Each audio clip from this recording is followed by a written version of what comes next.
Здравейте! Днес продължаваме с урок номер 16 от поредицата и темата на този урок е: от какво се интересувате? Какво е важно за вас?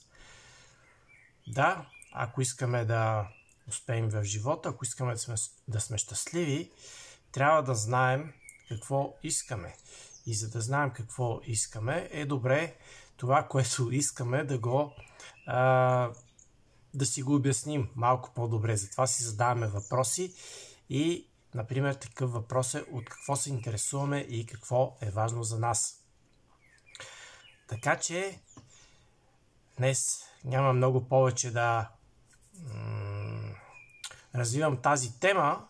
Направо преминаваме към задачата. Отворете си вашият тефтер, дневник или файл, на който предпочитате да си водите записки, и си отговорете за самия себе си: от какво се интересувам аз и какво е важно за мен.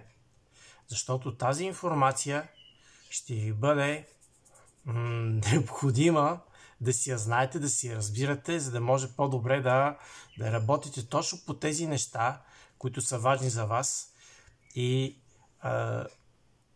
заради които виждате смисъл в живота.